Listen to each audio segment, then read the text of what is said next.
இன்னியோட உன் கதையை முடிஞ்சது. உன்னால நாங்க அவமானப்பட்டதெல்லாம் போதும். நீ பண்ண திருட்டுத்தனத்தினால பத்திரிக்கையில எல்லாம் என்ன அசிங்கப்படுத்தி எழுதுறாங்க. உன்னை உத்தமன்னு நம்புற ஏன் மக இப்ப லாக்அப்ல இருக்கா.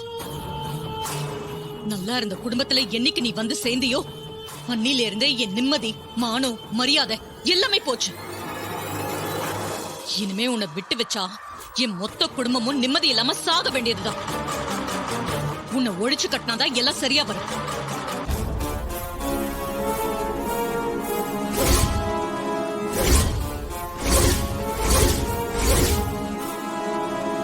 அத்தை, கொஞ்சம் பொறுமையா இருங்க. என்ன சொல்றதுனால எதுவும் மாற போறதில்ல. நீங்க தான் ஜெயிலுக்கு போற மாதிரி ஆகும். நான் என் மரியாதை எல்லாத்தையுமே இழந்துட்டேன். இனி ஜெயிலுக்கு போனாலும் எனக்கு எந்த கவலையுமே இல்ல. உங்க மான மரியாதை போனதுக்கு நான் காரணம் இல்ல. இதுக்கெல்லாம் மேல நீங்க என்ன சுட்டாலும் நீங்க எழுந்த மரியாதை உங்களுக்கு திரும்ப கிடைக்காது. எனக்கு கொஞ்சம் டைம் கொடுங்க.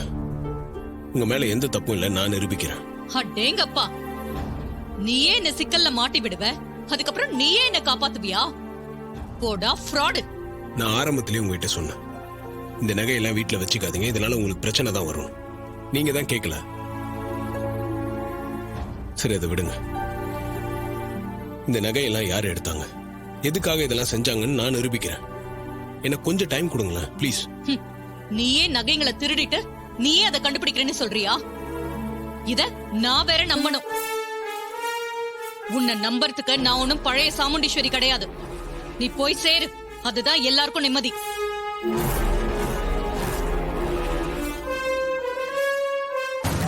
ஈஸ்வரி, அம்மா விடுங்க. அம்மா, அத்தை, அம்மா சொன்னா கேளுங்கம்மா. கோவத்துல தப்பு பண்ணாதீங்கம்மா. இல்ல, இவனை சுட்டாதான் எனக்கு நிம்மதி. யாரும் என்ன தடுக்காதீங்க. அம்மா. அத்தை. ஈஸ்வரி, ஏன் இப்படி பைத்தியக்காரத்தனமா நடந்துக்கிற? மாப்பிள்ளை சுட்டா எல்லா பிரச்சனையும் சரியாயிடுமா? இருக்கிற பிரச்சனை என்ன அதிகமா தான் ஆகும். இது ஏன் உனக்கு புரிய மாட்டேங்குது? மாப்பிள்ளை மேல உள்ள கோபம் கண்ணு மறைக்குது இல்ல? அம்மா, கொஞ்சம் பொறுமையா இருங்கம்மா. இவர் தான் உண்மையான குற்றவாளியை கண்டுபிடிக்கிறேன்னு சொல்லியிருக்காருல்ல, அதுக்குள்ள ஏன் அவசரப்படுறீங்க?